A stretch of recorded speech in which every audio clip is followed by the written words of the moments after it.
Assalamualaikum warahmatullahi wabarakatuh. Innal hamdalillahi nahmaduhu wa nasta'inuhu wa nastaghfiruh wa na'udzu billahi min shururi anfusina wa min sayyiati a'malina. May yahdihillahu fala mudhillalah wa may yudhlil fala hadiyalah. Asyhadu an la ilaha illallah wahdahu la syarikalah wa asyhadu anna Muhammadan abduhu wa rasuluh. Sallallahu ta'ala bi Qur'anil Karim. A'udzu billahi minasyaitonir rajim. Bismillahirrahmanirrahim. Ya ayyuhalladzina amanu lima taqulu ma la taf'alun. Kabura maqtan indallahi an taqulu ma la taf'alun. Shadaqallahu. Alhamdulillah, kita aturkan kehadirat Allah Subhanahu wa taala. Pagi hari ini kita diberikan nikmat sehat, nikmat iman, nikmat Islam. Hingga kita tetap istiqamah untuk mempelajari ayat-ayat Allah agar kita jadi manusia yang menghambakan diri kepada Allah. Kita dengan manusia yang tidak berpedoman kepada kitab Allah dan sunnah Rasul, mereka itu tidak akan mempelajari ayat Allah. Inilah bedanya orang-orang yang beriman dan bertakwa kepada Allah. Kalau dia beriman dan bertakwa kepada Allah, hatinya tetap istiqamah menjalankan perintah dan larangan Allah. Di mana ada perintah dan larangan Allah itu adanya di dalam Al-Quran. Kalau kita tidak membaca Al-Quran, berarti kita tidak tahu apa yang diperintahkan dan apa yang dilarang. Dalam Quran disebutkan surat 61 ayat 2. Ya ayyuhallazina amanu lima taqulu ma la taf'alu. Ayat 3-nya kabura maqtan indallahi an taqulu ma la taf'alun. Shadaqallahu. Hai orang-orang yang beriman, panggil orang-orang yang beriman, kenapakah kamu mengatakan sesuatu yang tidak kamu kerjakan? Jadi banyak orang beriman mengatakan sesuatu yang tidak dia kerjakan. Amat besar kebencian di sisi Allah bahwa kamu mengatakan apa-apa yang tidak kamu kerjakan. Jadi orang beriman saja dibenci oleh Allah apabila dia mengatakan apa-apa yang tidak dikerjakan. Jadi jangan dianggap bahwa semua orang beriman itu disayangi oleh Allah, tapi orang beriman dia mengatakan apa dan tidak dikerjakannya, itu dibenci oleh Allah. Kalau dibenci oleh Allah berarti tidak diridai oleh Allah. Kalau tidak diridai oleh Allah, tentu orang itu akan masuk neraka jahanam. Coba dibaca. Itu.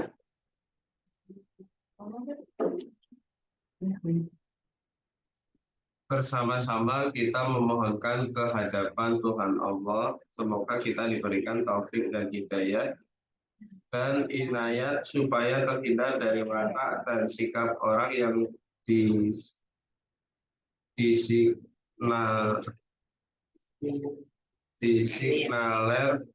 disinyalir oleh ayat suci ini. Oh iya. Karenanya hadirilah karena hindarilah mengatakan apa yang tidak diperbuat. Maksudnya mengatakan yang baik-baik yang diridhoi Tuhan Allah.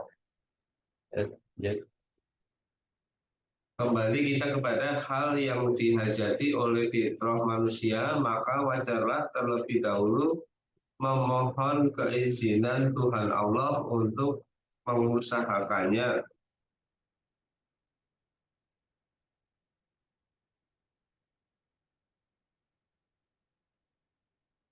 Kalau tidak didahului dengan permohonan kepadanya, maka yang seperti ini adalah pencuri di sisi Tuhan Allah.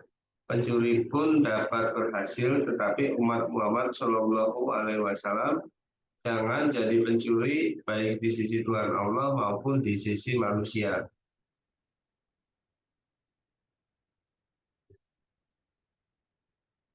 Mencuri milik kepunyaan manusia tidak baik, apalagi mencuri bermacam-macam tingkatnya. Tetapi pencuri yang paling jahat adalah mereka yang tidak menyempurnakan ruku atau pengabdian dan sujudnya, menyerahkan diri kepada Tuhan, kepada Tuhan, kepunyaan Tuhan Allah. Pencuri itulah pencuri, ya kan? ya, Jadi pemahaman yang penjelasan tadi artinya orang yang mengatakan sesuatu itu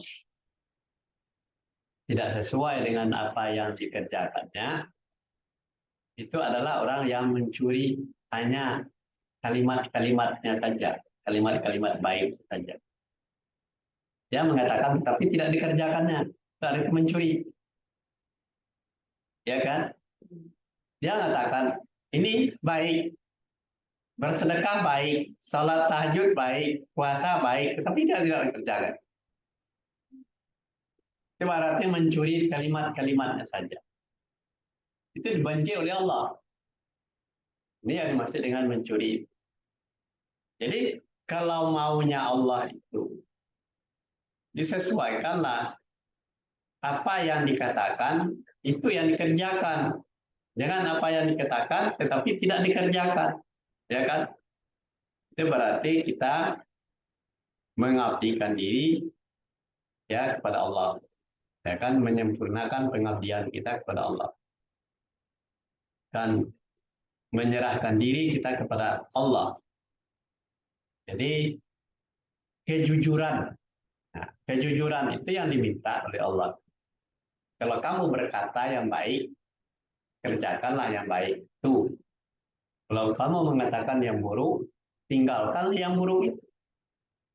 Jangan yang baik campur adukkan dengan yang buruk. Mengatakan ini baik, tetapi dikerjakan yang buruk. Itu yang salah. Jadi orang yang pencuri yang seperti itu. Menipu. Ya kan? Menipu manusia dengan kalimat-kalimat yang baik. Ya, kita perhatikan saja terjadi di dalam masyarakat. Orang-orang yang mengatakan ini iya, hari ini iya, tapi sorenya tidak. Ini masalahnya. Seperti yang terjadi di Rempang. Ya. Untuk meredam masyarakat, supaya masyarakat itu aman, tidak mau bergejolak lagi. Ya, Menteri Bahlil datang ke sana. Kamu pokoknya tanah Rempang tidak akan digusur, akan disediakan sertifikat berapa luas tanahnya diukur dan kemudian nanti akan dibuatkan tipe 45. Kalau tanahnya 1000 ditambah dengan 500 jadi 1500 itu akan disertifikatkan. Itu kan hanya meredam saja. Tetapi yang dikatakan hari itu, apakah itu bisa dibuktikan? Kalau tidak bisa dibuktikan, maka orang tidak percaya lagi. Nah, ini sama dengan itu, perkataan itu. Mengatakan apa yang tidak diperbuat. Kebanyakanlah orang-orang itu mencuri kebaikan saja. Untuk mencari aman.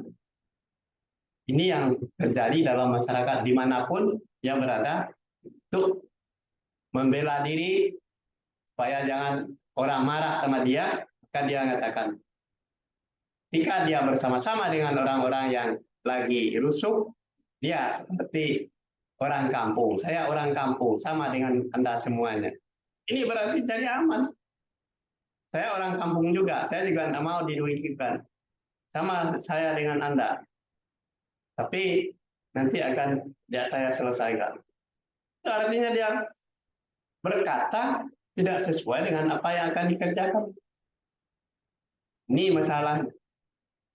Nah, makanya kejujuran apa yang dikatakan itu harus dibuktikan. Allah tahu siapa yang berkata bohong dan siapa yang tidak berbohong. Itu Allah tahu. Kalau mengatakan apa adanya. Kalau tidak bisa kita melakukan, jangan dikatakan. Allah benci sama orang-orang yang seperti itu. Lanjut.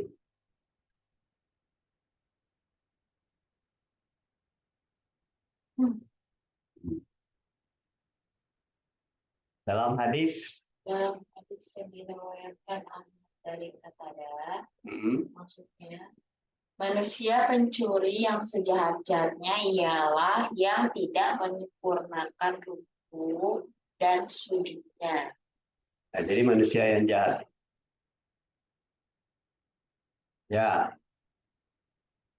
Sunnati syarikatul lazina la yatimu ruku'aha wala sujuda.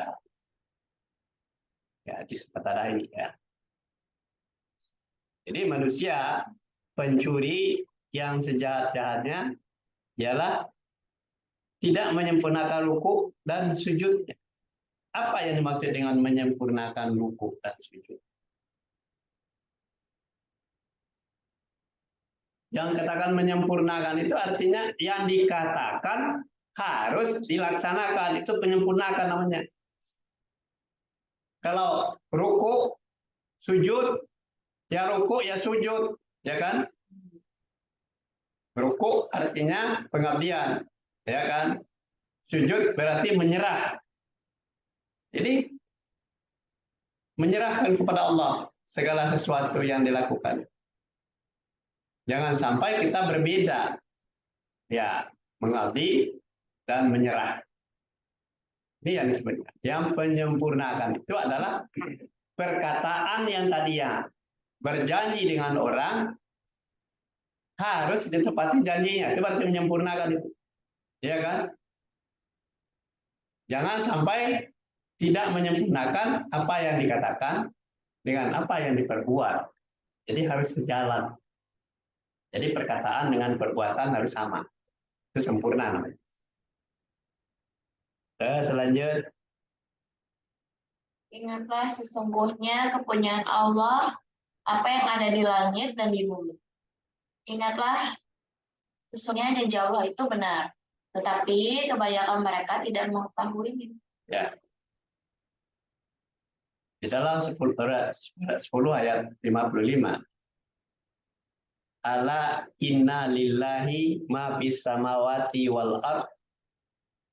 Ala inna wa'dallahi haqqa walakinna aktsarahu la ya'lamun.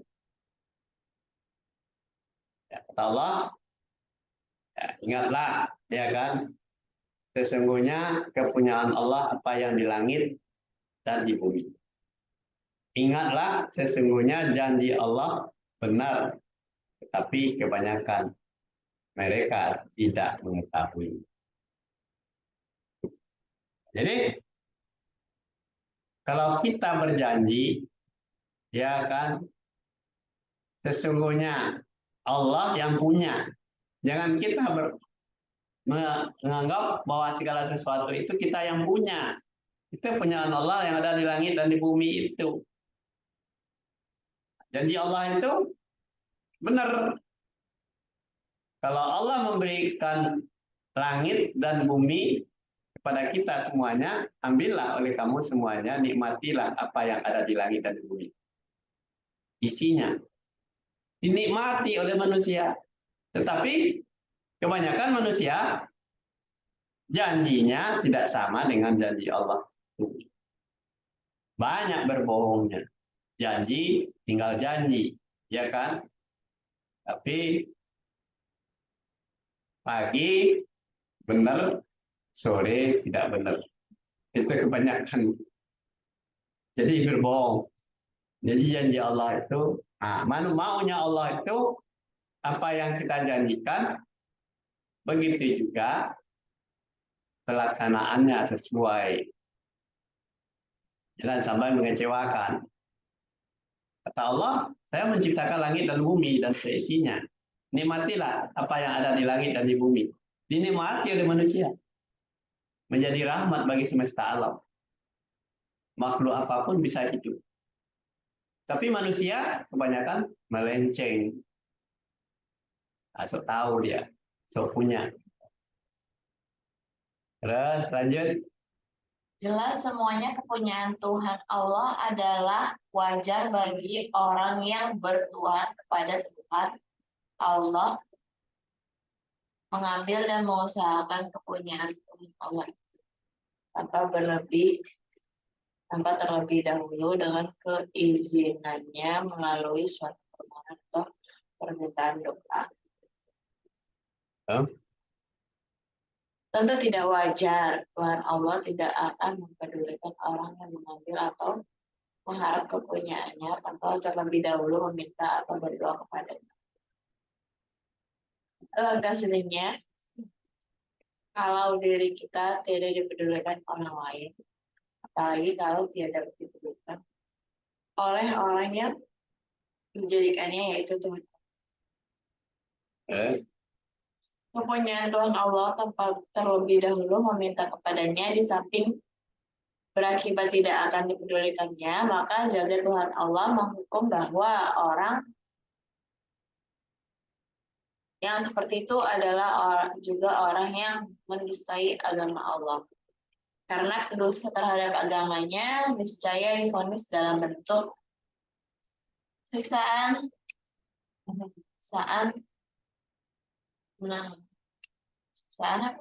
Mengambil.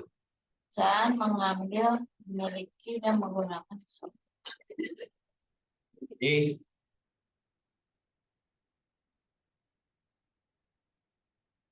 apa yang dikatakan tadi, ya kan, tidak wajar, ya kan, tidak wajar.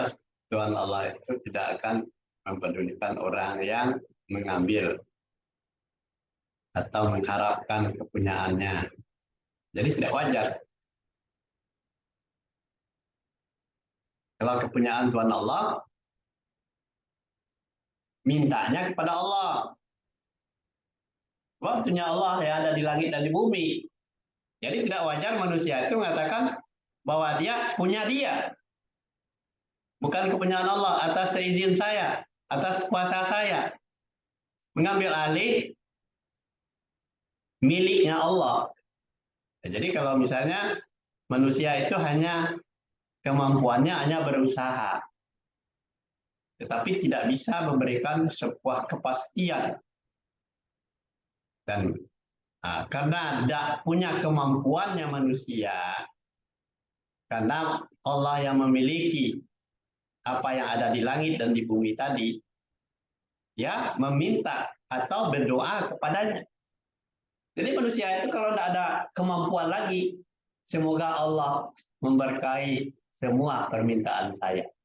Itu artinya manusia itu lemah. Tapi Allah itu merestui orang-orang yang bermohon kepadanya. Makanya kita selalu diiringi dengan doa, berusaha dan berdoa. Ya, ketikanya alangkah sedihnya kalau diri kita tiada dipedulikan orang lain. Ya, tidak dipedulikan oleh orang lain. Apalagi kalau tidak dipedulikan oleh yang menjadikan kita ya Allah. Sedih tidak kita? Kita tidak dipedulikan oleh orang lain. Sedih. Apalagi nanti setelah di akhirat kita tidak dipedulikan oleh Allah. Ngawur. Mau kemana? Jadi oleh sebab itu kita diingatkan sebelum sebelum kita dipanggil oleh Allah, hendaknya sama dengan kita ini dalam hidup di dunia ini, kita berharap kita dipedulikan oleh orang lain. Jangan orang lain tidak peduli sama kita. Ya kan? Orang yang normal itu biasanya berharap orang lain peduli sama kita.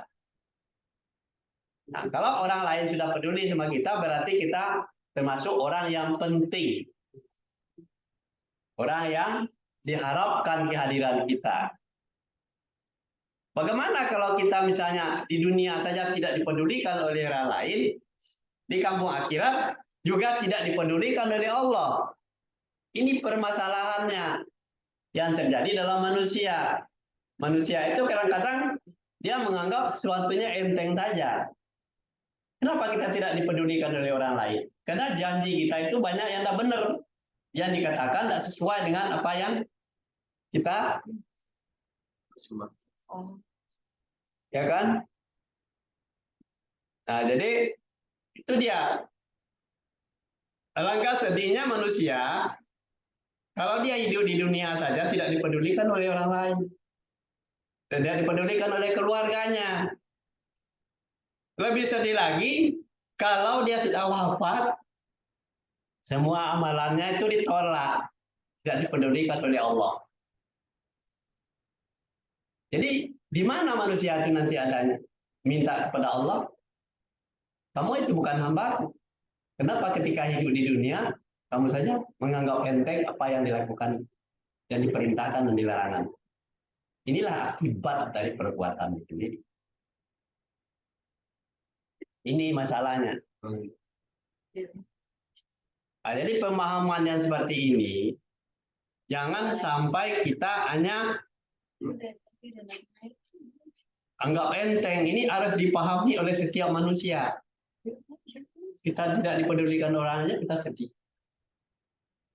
Apalagi kita tidak dipedulikan oleh Allah. Kita capek-capek beramal, capek-capek sholat, capek beribadah, mencari rezeki untuk kebutuhan hidup keluarga, siang malam capek, terus akhirnya nilainya tidak ada. Itu berarti tidak dipedulikan. Kita mengasihi juga orang tidak butuh. Kita ingin ditegur orang, tapi orang tidak butuh kita. Tidak dipedulikan. Kalau Allah sudah tidak mempedulikan kita, semua amalan yang kita lakukan walaupun kita bolak-balik ke Mekah, salat sunat, salat tahajud, puasa, bersedekah, memelihara anak yatim, fakir miskin, semuanya itu karena omong kosong, ya kan? Hanya berbohong untuk memperkaya diri kita sendiri, maka Allah itu tidak meredai. Berarti orang yang tidak meredai itu tidak dipedulikan oleh Allah. Cobalah. Karena kemauan dia sendiri, dia tidak berpedoman kepada kitab Allah ini. Jadi sempurnakanlah ruku dan sujud itu. Nah, terus baca. Ya, Tuhan Allah tanpa terlebih dahulu meminta kepadanya di samping berakibat tidak akan dipedulikannya, maka jaga Tuhan Allah menghukum bahwa orang yang seperti itu adalah juga orang yang mendustai agama Allah. Karena pendusta terhadap agamanya niscaya divonis dalam bentuk siksaan,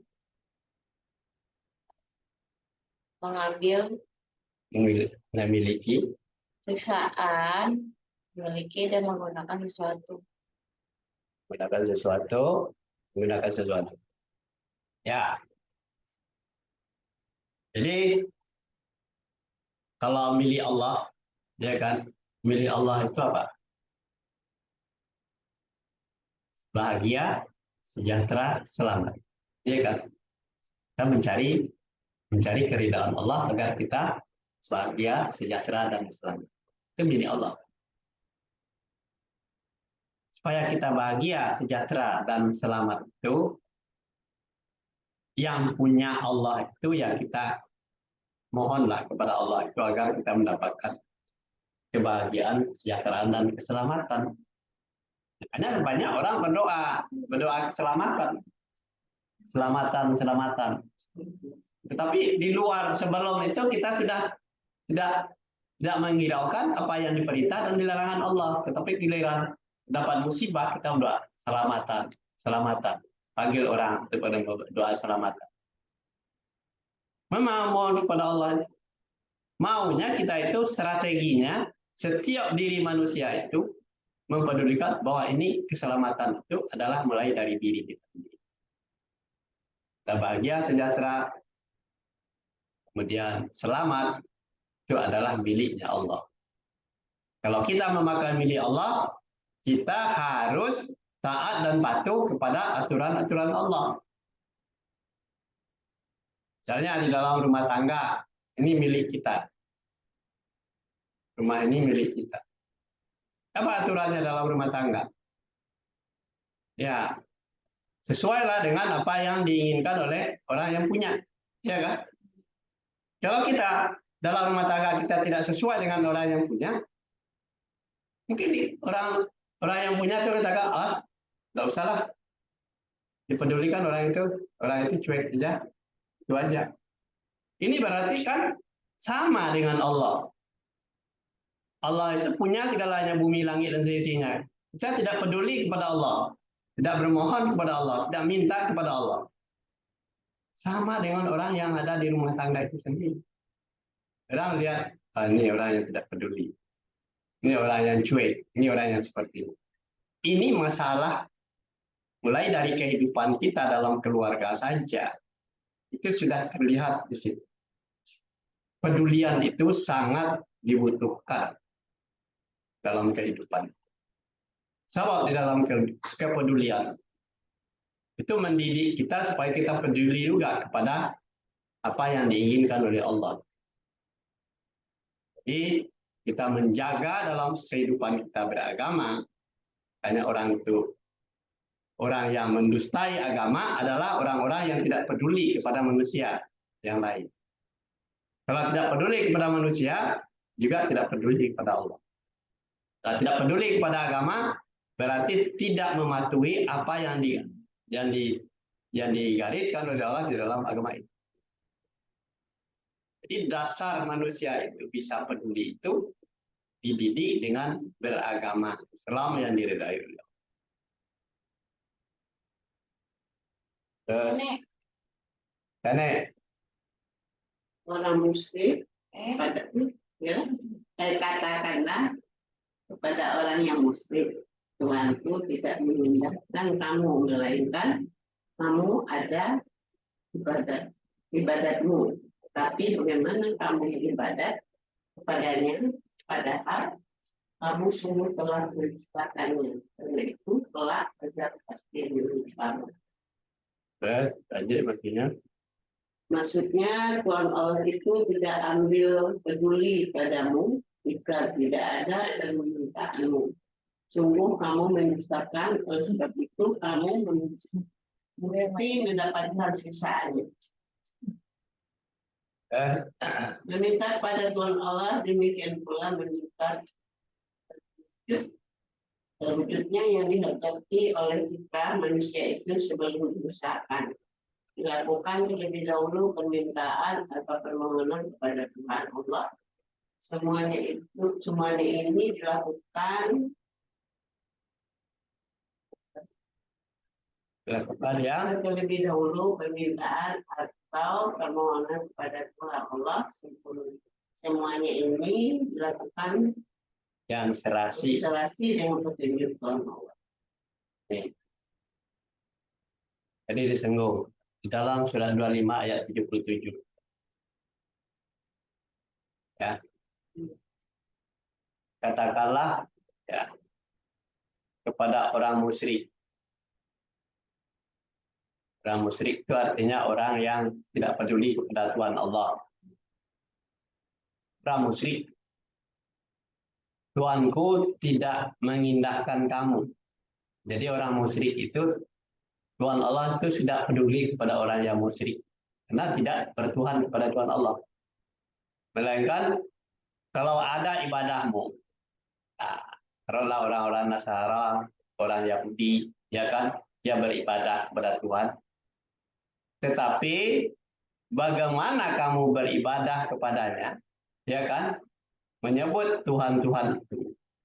Padahal kamu sungguh telah mendustakannya.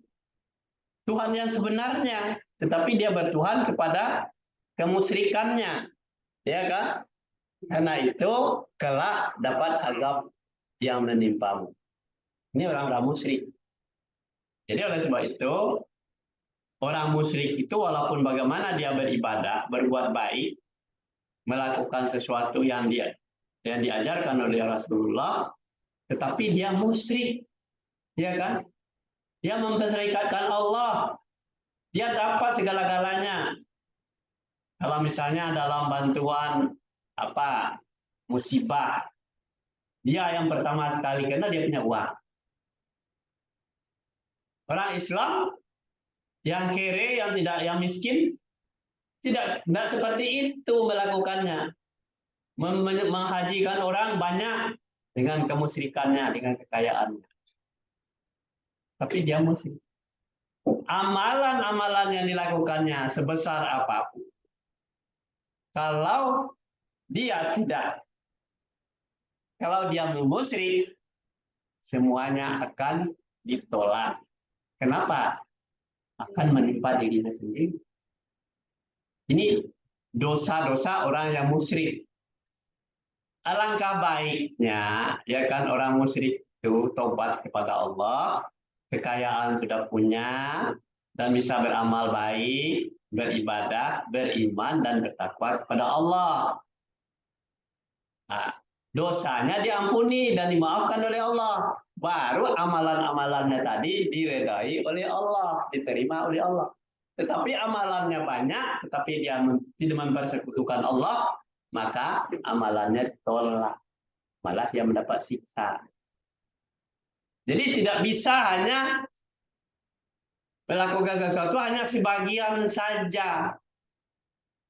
Ngambil bagian-bagian kebutuhan manusia. Artinya sebagian. Sebagian yang lain beribadahnya sesuai tidak dengan keinginan Allah. Al-Quran dipahaminya pandai. Dia tidak paham Al-Quran itu. Dia malah membakukan ayat-ayat Allah. Yang penting dia bisa berbuat baik sama manusia. Kurang apa lagi dia? Kebutuhan manusia dikasih sama dia. Dengan cara kemusyrikan. Bagi Allah dibiarin aja yang seperti itu. Tetapi amalannya tidak akan ditolak. Dia akan mendapat siksaan dari Allah. Nggak dinilai. Itu artinya tidak dipedulikan oleh Allah. Inilah pemahaman kepedulian. Jadi orang musyrik itu tidak bakal diterima. Walaupun bagaimana doanya. Ya kan? Permohonannya, ampunilah dosaku segalanya. Tetapi musyrik tidak akan diterima. Musyrik. Dia memperserikatkan Allah. Dia mempersekutukan Allah dengan yang lain. Dia misalnya percaya kepada dukun, kepada tahayul, kepada patung, kepada berhala, kepada keris, semuanya dipercaya dia. Tapi dia diberikan kekayaan sebanyak-banyaknya. Dan dia bisa memberikan bantuan kepada siapapun yang membutuhkan masalah kemanusiaan. Tapi dia musyrik. Ditolak semua amalannya. Kita lanjut. Berjihad di jalan energi zat kasih sayang Allah, memerangi terorisme dan radikalisme melalui membekali anak-anak Indonesia sejak dalam kandungan ibunya sampai dengan remaja, diberikan 4 hal utama, yaitu memperbaiki kualitas kesehatan masyarakat, khususnya kesehatan orang-orang miskin, ibu hamil, anak-anak, lansia, dan para guru honorer, memperbaiki kualitas pendidikan masyarakat miskin, khususnya anak-anak dan remaja usia sekolah, meningkatkan kualitas ilmu pengetahuan dan teknologi masyarakat, khususnya anak-anak remaja usia sekolah, meningkatkan pemahaman masyarakat terhadap agamanya masing-masing, Apa berjihad di jalan energi zat kasih sayang, ya kan? Memerangi terorisme, ya kan? Radikalisme. Jadi orang radikal, orang teror, ya kan? Radikal melalui anak-anak Indonesia sejak dari kandungan ibunya sampai dengan remaja. Nah, Indonesia diberikan 4 hal yang utama. Jadi kalau terorisme, hari ini orang bisa teror karena dia sudah tua dan dewasa. Dia menghalang-halangi orang. Tapi kalau kita sudah mulai memerangi itu, tidak bisa menteror orang itu, memasukkan dia ke penjara atau membunuh orang itu, tidak bisa. Tetapi mulailah setiap keluarga memperbaiki kualitas kesehatan masyarakat, khususnya kesehatan orang miskin. Yang tadinya tukang teror itu adalah orang miskin, ibu hamil yang bakal punya anak-anaknya, lansia yang tidak berdaya sama sekali, dan guru honorer. Ini tugas yang utama. Kualitas kesehatannya masyarakat. Kalau dia sudah sehat, ya kan, orang-orang miskin tidak miskin lagi, ibu hamil cukup gizinya, anak-anak sehat, lansia terawat, dan para honorer cukup untuk kebutuhan hidupnya. Kemudian dengan memperbaiki kualitas pendidikan masyarakat miskin. Orang miskin itu diberikan pendidikan supaya jangan minta-minta lagi, khususnya anak-anak dan remaja usia sekolah, ya kan?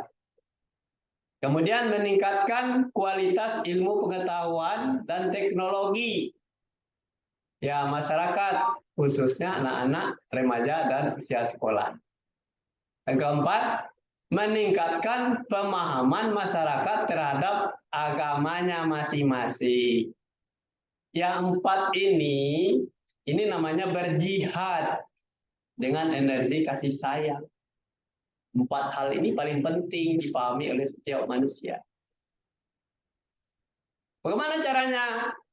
Ya ini, kualitasnya bagaimana? Ya kan, memperbaiki kualitas pendidikan bagaimana caranya? Memperbaiki kualitas ilmu pengetahuan dan teknologi bagaimana caranya? Meningkatkan pemahaman terhadap agama bagaimana caranya? Kalau tidak diberikan pemahaman yang seperti itu kepada setiap keluarga, orang tidak paham. Dan terjadilah sebuah kekacauan.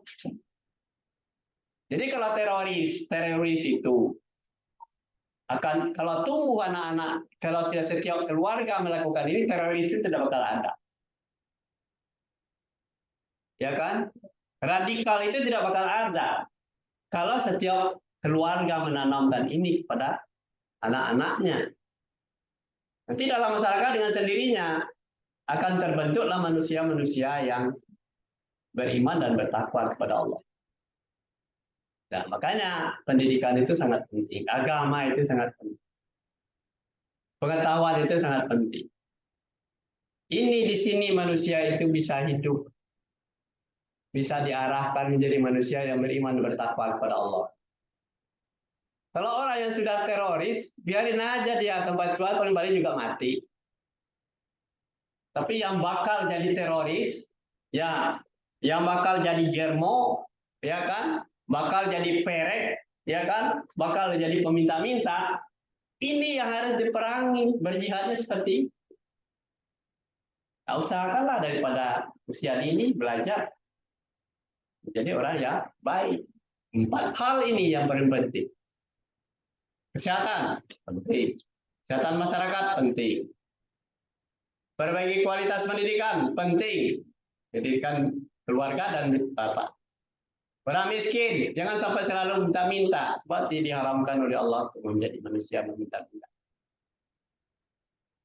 Ada orang yang ada hidupnya dari minta-minta, berarti doanya doa miskin.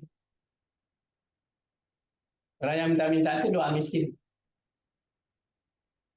Ya Allah ya Rabbi, nah, supaya orang banyak memberikan bantuan kepada saya. Nah, dia miskin, akan selalu miskin, diredai oleh Allah, diizinkan oleh Allah. Seperti ya itu yang diperbaiki. Diperbaiki, ya miskin itu tidak miskin lagi, supaya jangan minta-minta. Anak-anak usia sekolah harus berikan pendidikan sesuai dengan apa yang diinginkan oleh pegawai manusia itu berkarakter, ya kan? Kualitas ilmu pengetahuan dan teknologi masyarakat itu harus paham karena dididik, khususnya anak-anak remaja usia sekolah. Diarahkan dia pada hal-hal yang lebih positif untuk dirinya sendiri. Bila itu meningkatkan pemahaman masyarakat terhadap agamanya masing-masing. Kalau orang tidak punya pola yang seperti ini, akan selalu menjadi beban bagi mereka itu adalah masalah dari waktu ke waktu akan menjadi beban terorisme, radikalisme pasti terjadi. Kenapa yang 4 ini tidak dilakukan? Ini masalah. Memang perlu Departemen Pertahanan dan Keamanan. Kalau ini yang 4 jadi dilakukan, tidak perlu lagi. Otomatis ini. Semuanya sudah baik. Ya kan? Dihapuskan saja Departemen Pertahanan dan Keamanan itu. Kenapa? Sejahtera semua orang. Sudah paham kalau mencuri itu berdosa. Jadi orang miskin juga diharapkan oleh Allah. Nih, sampai di sini dulu. Kita tutup dengan billahi taufiq wal hidayah. Assalamualaikum warahmatullahi wabarakatuh. Inilah kajian kita lanjutkan nanti di surat 25 ayat 54. Tutup dengan alhamdulillahirabbil alamin. Apa nih? Hah? Di atas. Gimana nih?